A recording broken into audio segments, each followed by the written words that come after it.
the end of Perek of Hilchos Beis Habechirah, the Rambam says, "Shaktusha Rishoina Kitchel L'Shaita V'Kitchel L'Asad Lavai." The original kedusha of the Beis Hamikdash is still there, even though the Beis Hamikdash is destroyed. So, if someone's tamei, and today we're all tamei and meis, if you go into the place of the Beis Hamikdash, you're chayav kares.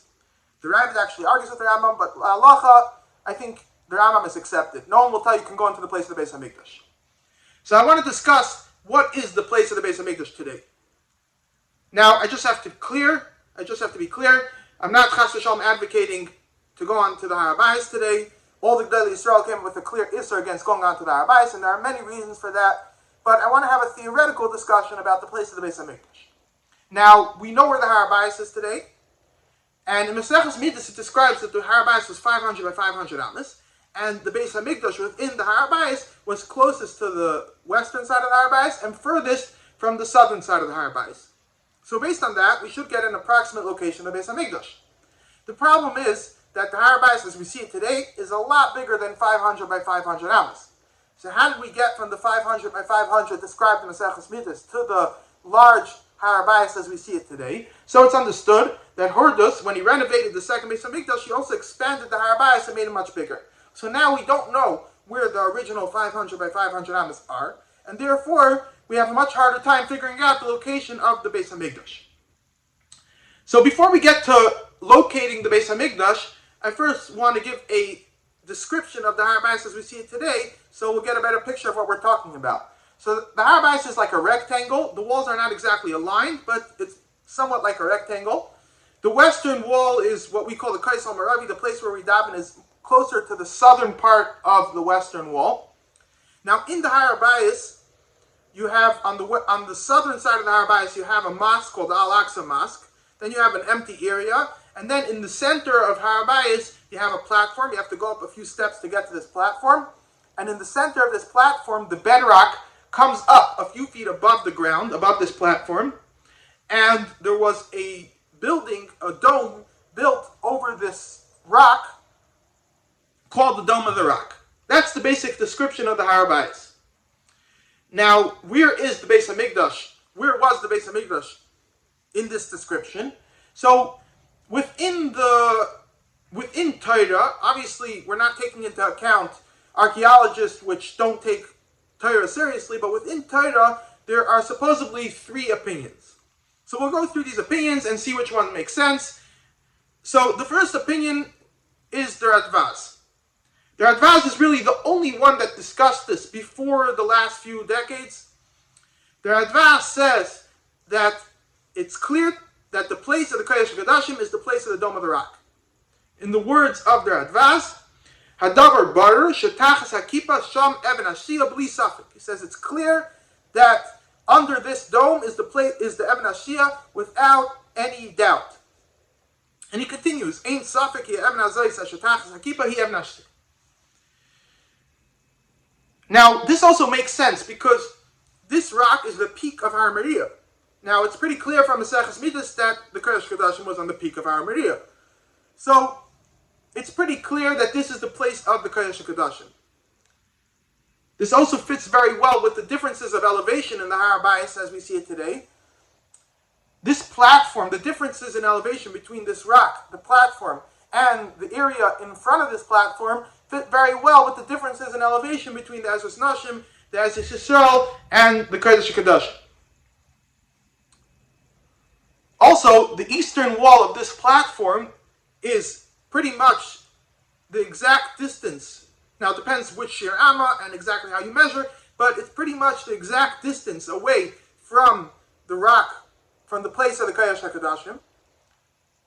And again, the height of this wall fits with the height of the Ezras Yisrael over the Ezras Nashim. And this wall is also the only wall within the entire Har Bayis complex which is aligned with the Ruchas Olam, with the different directions, east, west, north, south, which fits with Chazal's description that Beis Hamikdash was aligned with the Ruchas Olam. So from all this, it's pretty clear that the place of the Beis Hamikdash, the place of the Kodesh HaKodashim, is the Dome of the Rock. Now,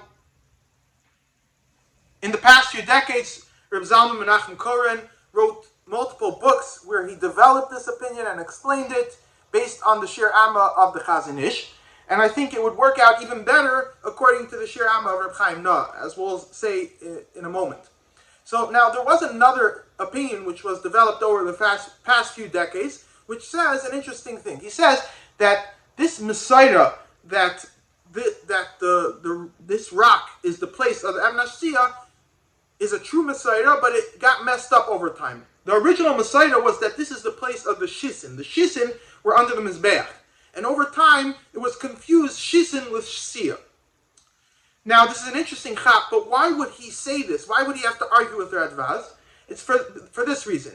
He was convinced that the Shir Amma has to be according to the Chazon Ish. Why? Because the distance between the eastern and western wall of the Har Bayis fits with the Shir Amma of the Chazon Ish. Now, it's hard to say exactly because the two walls are not aligned. So throughout the course of the Har Bayis, as it goes from south to north, the Har Bayis gets wider. So wherever you're going to measure 500 amas, in a different place it's going to be less than 500 amas, and in a different place it's going to be more than 500 amas.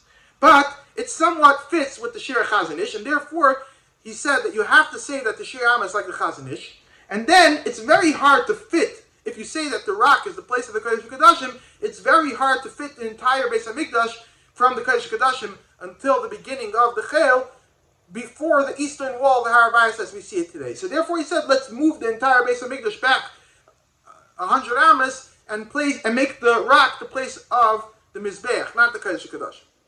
Now it's an interesting chap, but we can just say that the Shir Amma is like Reb Chaim Nah. And then the Shir Amma is smaller and everything works. And the fact that then from east to west the Har Bayis will be bigger than 500 amas is not just not a problem, it actually makes more sense, because we know clearly that Hordus expanded the Har Bayis. And if you look at the walls, the southern, northern, and western walls of the Har Bayis are Herodian stone. They were built by Hordus. And the eastern wall is clearly a lot older stones. The archaeologists say that the eastern wall is still from the first Beis Hamikdash. And Yosifos actually supports that. Yosifos says that the reason why Hordus did not expand on the eastern side is because the eastern wall is still there from the first Beis Hamikdash. So I don't see any reason to say that you have to say that the Shir Amma is like a Chazon Ish, and therefore it makes a lot more sense to say that the location of the Beis Hamikdash is in the Dome of the Rock. That's the location of the Kodesh HaKodashim, and make it work according to Reb Chaim Nah, which is the Shir Amma as we paskin la'alacha, and that's besides for the fact that even according to the Chazon Ish you can squeeze it in. Now there was another third opinion developed over the past few decades, which wants to place the entire Beis Hamikdash on the southern side of the Har Bayis, opposite where we daven by the Kodesh HaMaravi. It feels very nice, but how can you argue with Radvaz? So he said, I have a Kafter Perek. The Kafter Perek is a Rishon, and he argues with Radvaz. Now the Kafter Perek does not describe the place of the Kodesh HaKodashim. What he does describe, he says he saw, in his time he was still able to see Shar Shushan. Now we know that Shar Shushan was directly opposite the Kodesh HaKodashim, so if we know where Shar Shushan is, then we know where the Kodesh HaKodashim was. Now, he describes that Shar Shushan was at the end of the first third of the eastern wall of the Har Bayis. So he says, divide Har Bayis into three, and you know that the Kodesh HaKodashim is at the first third of the Har Bayis. It sounds good, but the problem with this is, the Kafter Perek was never inside the Har Bayis. The Kafter Perek was describing what he saw from the outside. Now, if you look from the outside of the Har Bayis, and you divide the eastern wall of the Har Bayis into three, it actually, a third in would be exactly directly opposite the Dome of the Rock. Why? Because the eastern wall of the Har Bayis continues after the Har Bayis as the city wall. So if you look from the outside, the wall looks a lot bigger. So the Kafter Perek is not arguing with the Radvaz, he's actually supporting the Radvaz. Now, another issue with this Shita is that if you put the entire Har Bayis on the southern side, you're actually putting part of the Har Bayis off Har Moriah, because Hordus extended the Har Bayis over a valley next to the Har Bayis. So actually, if you say that, part of the Har Bayis would actually be off the Har Bayis. So from all this, it's pretty clear that the place of the Kodesh HaKodashim is the Dome of the Rock.